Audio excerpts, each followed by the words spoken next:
ketika turunnya Isa di akhir zaman, ketika itu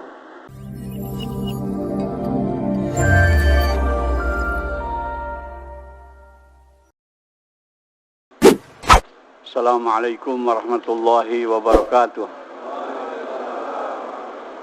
Alhamdulillah, nahmaduhu wa nasta'inuhu wa nastaghfiruh wa na'udzu billahi min syururi anfusina wa min sayyiati a'malina. May yahdihillahu fala mudhillalah wa may yudlilhu fala hadiyalah. Asyhadu an la ilaha illallah wahdahu la syarika lah wa asyhadu anna Muhammadan abduhu wa rasuluh la nabiyya ba'dah. Allahumma salli wa sallim wa barik ala rasulihil karim wa ala alihi wa sahbihi ajma'in. Qala Allah ta'ala fil Qur'anil karim ba'da a'udzu billahi minasy syaithanir rajim. Ya ayyuhan nasu ubudu rabbakum alladhi khalaqakum walladhina min qablikum la'allakum tattaqun. Sadaqallahul azim.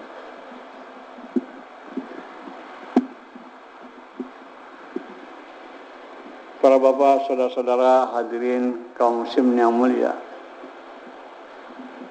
hendaklah banyak kita bersyukur kepada Allah Subhanahu wa taala.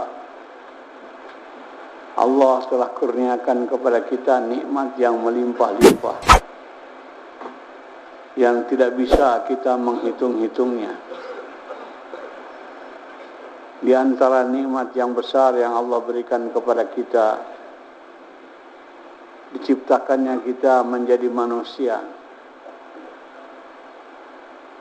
Sebutkan dalam hadis bahwa Allah ada menciptakan 18.000 jenis makhluk. Dari 18.000 makhluk ini yang paling mulia adalah manusia. Laqad karamna bani Adam. Sehingga kami telah muliakan anak cucu keturunan Adam, yaitu manusia. Allah ada menciptakan tumbuh-tumbuhan, hewan, benda-benda mati, tanah, batu, air, udara. Allah bisa saja menciptakan kita menjadi makhluk yang lain. Jadi cacing misalnya, jadi ulat. Kita tidak bisa protes. Atau dijadikan lumpur. Tapi Allah tidak jadikan itu. Allah jadikan kita makhluk yang mulia, itu manusia. Bukan hanya sampai di situ, diangkat lagi derajat kita. Selain daripada jadi manusia, dijadikan kita orang Islam. Alhamdulillah, kebanyakan kita ini lahir daripada ibu yang Islam, bapak yang Islam, sehingga kita menjadi orang Islam.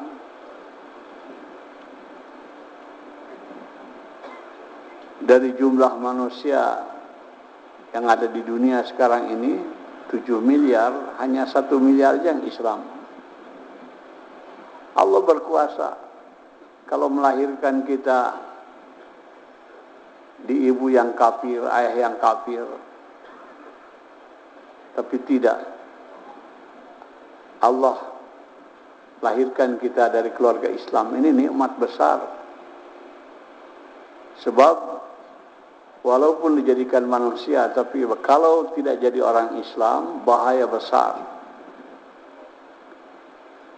Orang-orang kafir itu di akhirat akan tersiksa untuk selama-lamanya. Na'udzubillah min dzalik. Lebih beruntung jadi batu, jadi lumpur, jadi tanah, jadi cacing. Sebab mereka semua setelah hisab jadi tanah, daripada jadi manusia yang bukan Islam. Alhamdulillah, Allah selamatkan kita dari kekafiran. Allah jadikan kita orang Islam. Allah angkat lagi derajat kita, hadirin. Selain dia jadikan orang Islam, Allah jadikan kita menjadi umat Nabi Muhammad sallallahu alaihi wasallam. Allah ada mengutus 124.000 nabi dan rasul. Setiap nabi dan rasul ada umatnya. Yang terbaik adalah umat Nabi Muhammad sallallahu alaihi wasallam.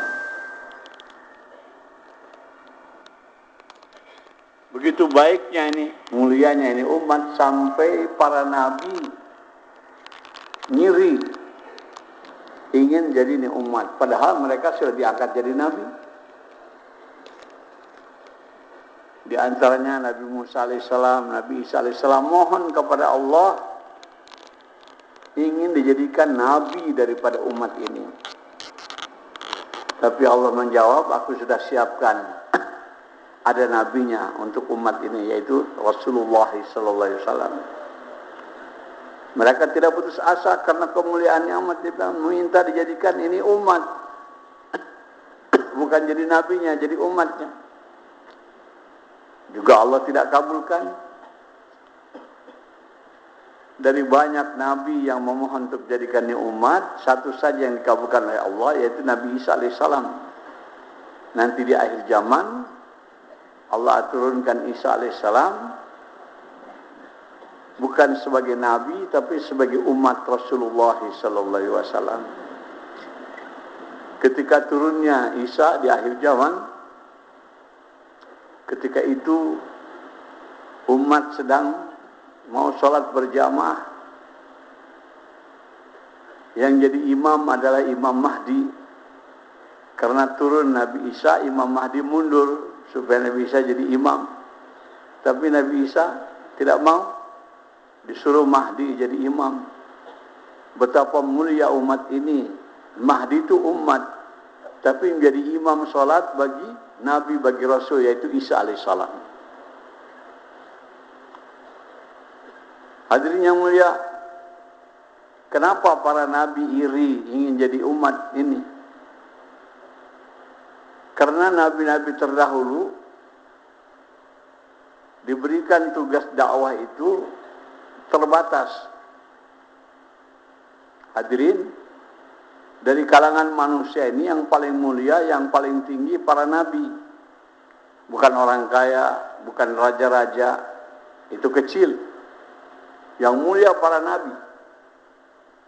Yang memuliakan para nabi ini adalah tugasnya, yaitu dakwah, mengajak manusia kepada kebaikan, mengajak manusia kepada Allah. Tapi para nabi yang terdahulu itu diberikan tugas dakwah terbatas. Ada yang hanya untuk satu keluarga. Kalau menurut istilah sekarang, ada nabi yang diutus hanya untuk satu kelurahan, ada nabi yang diutus untuk satu kecamatan, ada nabi yang diutus satu kabupaten, ada nabi yang diutus untuk satu provinsi, ada nabi yang diutus untuk satu bangsa, satu kaum. Tapi ini umat, bukan nabi, bukan rasul. Allah berikan tugas dakwah untuk seluruh dunia, untuk seluruh umat manusia. Maka ini yang menyebabkan para nabi iri ingin dijadikan ini umat. Dan terbukti hadirin, saudara-saudara kita yang terjun dalam usaha dakwah ini, Allah berikan taufik hidayah. Bisa dakwah ke Amerika, bisa dakwah ke Australia, bisa dakwah ke Afrika, bisa dakwah ke Eropa. Yang mana nabi terdahulu tidak ada yang seperti itu, hadirin yang mulia. Nabi yang terdahulu tidak ada yang seperti itu. Tapi umat ini, dia melaksanakan dakwah ke seluruh pelosok daripada dunia. Luar biasa ini kurnia nikmat daripada Allah. Allah jadikan kita sebagai ini umat.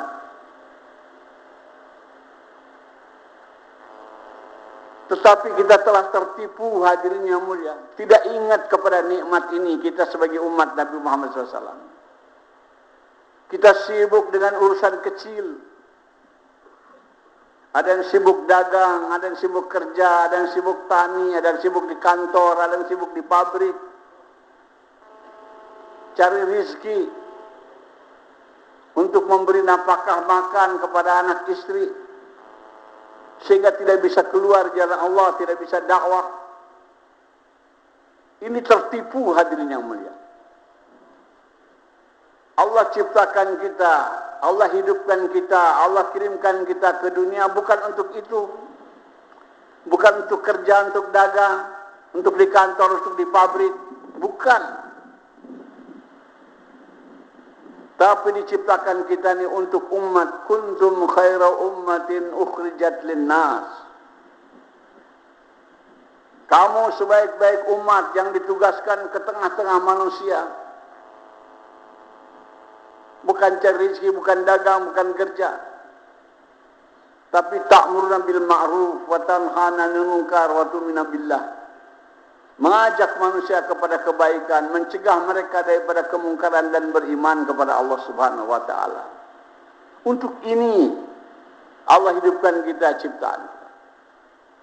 Kalau kita ambil kerja yang besar ini, hadirin, perkara keperluan kita ini menjadi kecil, dan itu Allah berjanji di bawah jaminan Allah. Allah akan berikan kepada kita rezeki yang mulia, dimudahkan, tidak usah repot-repot, tidak usah capek-capek. Umat sekarang menjadi hina, menjadi terbelakang, menjadi susah payah karena tinggalkan kerja ini. Kalau diambil kerja ini, maka kehidupan akan jadi mudah. Kata ulama itu makna ayat yang kita baca tiap hari, tiap rakaat dalam sholat. Iyyaka na'budu wa iyyaka nasta'in. Kalau kita sempurnakan pengabdian kita kepada Allah, ambil ini kerja dakwah, maka segala hajat-hajat kita hanya tinggal minta saja kepada Allah. Tinggal angkat tangan saja, ya Allah, ya Allah. Allah akan penuhi.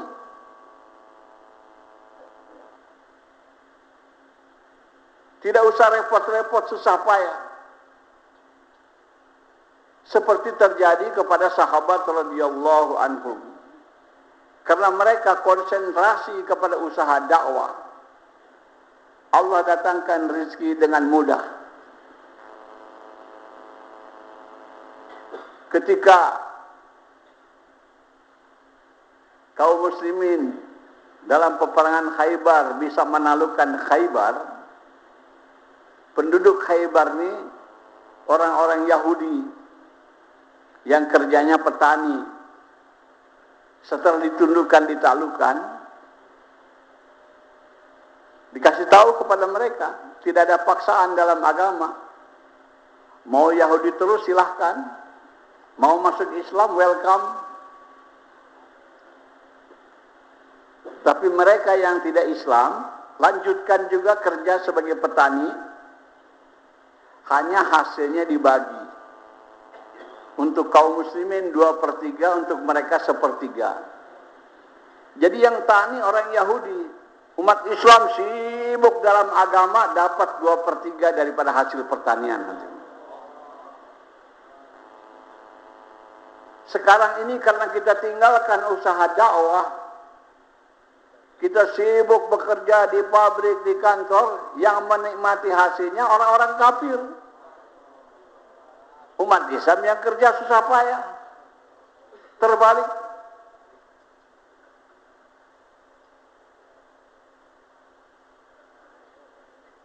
Hadirin, waktu umat Islam sibuk dalam perkara agama, memperjuangkan agama, ketika di zaman Sayyidina Umar bisa menaklukkan Persia, negeri yang kaya raya. Waktu Persia ditaklukkan, umat Islam dapat harta ghanimah daripada Persia 3 miliar dinar, hadirin. 3 miliar itu angka 3, nolnya 9. 1 dinar kurang lebih uang kita sekarang 2 juta. Jadi waktu Persia ditaklukkan, umat Islam dapat harta kekayaan 3 nolnya 9 kali 2 juta yang nolnya 6, jadi 6.000 triliun habis. Dalam tempo yang singkat, belum beberapa puluh tahun lama, dan jumlah umat Islam ketika itu kurang daripada 1 juta, tapi dapat harta kekayaan dari Iran saja, dari Persia saja, 6.000 triliun hadirin. Bandingkan dengan umat Islam sekarang yang sibuk kerja, sibuk dagang, sibuk di kantor, sibuk di pabrik. Indonesia merdeka dari tahun 45 sampai sekarang 50 tahun lebih, 60 tahun. 2015 diambil 45.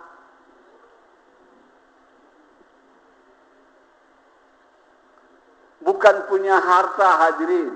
Indonesia sekarang punya utang 2.700 triliun hadirin. Itu bedanya. Karena kita tinggalkan usaha agama. Sahabat ambil usaha agama, kekayaan datang kepada para sahabat. Mereka tidak sibuk dagang, sibuk kerja, sibuk usaha agama. Hadirin, janji Allah sama. Kalau di zaman ini umat Islam ambil usaha agama ini, dakwah, menyeru, mengajak manusia kepada Allah, Allah akan datangkan rezeki sebagaimana Allah datangkan rezeki kepada para sahabat radhiyallahu anhum. Banyak dalam hadis-hadis sampaikan umat akhir zaman dakwah, naik gunung turun gunung mendakwahkan kalimah la ilaha illallah. Jazaa'uhum kal jazaa'ul anbiya. Mereka akan dapat pahala sebagaimana pahala diberikan kepada para nabi hadirin. Kita bukan nabi, bukan rasul. Tapi kalau kita bangkit dalam usaha dakwah, Allah akan berikan pahala sebagaimana Allah berikan pahala kepada para nabi dan rasul. Di lain hadis diterangkan, kalau kita sibuk di jalan Allah, doa-doa kita akan dikabulkan oleh Allah sebagaimana Allah mengabulkan doa-doa nabi-nabi Bani Israel. Doa-doa nabi-nabi Bani Israel aneh-aneh. Nggak punya makanan, mau hari raya, minta kepada Allah supaya makanan turun dari langit. Diturunkan oleh Allah. Orang mati supaya hidup, dihidupkan oleh Allah. Umat ini akan makbul doanya kalau mereka terjun dalam usaha ini. Wallahi hadirin, ini satu kemuliaan yang luar biasa. Allah ciptakan kita, hidupkan kita, Allah kirimkan kita ke dunia untuk usaha ini. Dan maksud kita kumpul-kumpul di sini untuk ambil usaha ini. Ambil usaha ini, kerja dengan tertib. Secara pribadi kemuliaan akan datang kepada kita, kemudahan, keberkahan akan datang. Dan secara istimai juga akan datang kepada kita. Salah satu jalan untuk mengangkat derajat umat Islam hadirin, bukan dengan teknologi, bukan dengan sains, bukan dengan ekonomi, bukan dengan usaha ini, dengan usaha dakwah ini. Saya sering sampaikan terutama untuk kita bangsa Indonesia ini hadirin. Kita boleh dikatakan dibandingkan dengan bangsa-bangsa yang lain untuk perkara-perkara ikut kayak mereka kita lemah. Misalnya kita terjun di olahraga, main bola kalah terus. Kalau kita bertinju dengan mereka-mereka yang badannya tinggi gede, kita ini kecil. Di bidang-bidang lain, teknologi ketinggalan, ekonomi ketinggalan. Ada kans, kesempatan untuk memuliakan ini bangsa hadirin. Usaha dakwah hadirin yang mulia. Kalau orang Indonesia terjun dalam usaha dakwah, Allah akan muliakan di dunia ini hadirin. Dia ada punya sifat, punya kualiti. Para masyayikh memberitahu. Ada power dalam orang Indonesia untuk usaha dakwah ini. Tapi bodohnya kita sibuk kerja, sibuk dagang, sibuk tani. Jadi nggak mulia-mulia kita aja mulia. Kalau kita ambil nih kerja dakwah sebagai maksud hidup, Allah akan angkat derajat kita. Allah akan mudahkan rezeki datang kepada kita. Bukan punya utang, jadi kita ngutangin kepada orang hadinya mulia. Luar biasa. Cuman jarang kita mengkaji. Banyak umat Islam mengadakan seminar, konferensi, pertemuan-pertemuan. Bagaimana memuliakan umat Islam. Ujung-ujungnya ceritanya ini umat Islam hina karena ketinggalan ekonomi, ketinggalan sains, ketinggalan teknologi. Itu daripada otak yang bodoh hadirin. Bukan itu. Kita bukan mulia dengan teknologi, dengan sains. Orang kafir boleh. Kita tidak akan mulia dengan itu. Umat Islam tidak akan mulia dengan ekonomi. Tidak.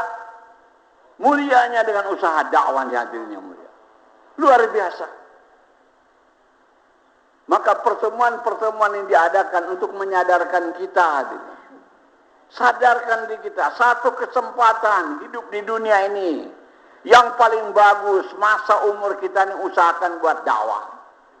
Korbankan buat dakwah. Baru kita akan menjadi mulia.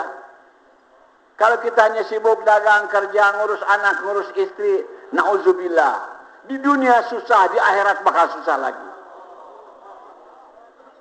Tapi kalau kita ambil usaha dakwah, di dunia dimuliakan, di akhirat ditinggikan derajat kita. Dimasukkan ke dalam surga.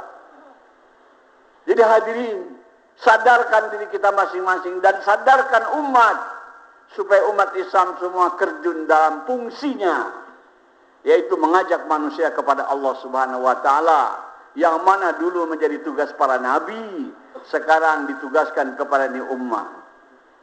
Siap semua hadirin insyaallah. Jadi kita kumpul-kumpul di sini insyaallah bukan buat menyadarkan diri kita dan sadarkan orang lain. Supaya kita ambil kerja dakwah sebagai maksud hidup. Semoga Allah Subhanahu wa taala mengampuni dosa-dosa kita yang lalu, memberikan taufik hidayah, menggunakan kita untuk usaha agama sampai akhir hayat kita insyaallah. Subhanakallahumma wa bihamdika nasyhadu an la ilaha illa anta nastaghfiruka wa natubu ilaik. Wassalamualaikum warahmatullahi wabarakatuh.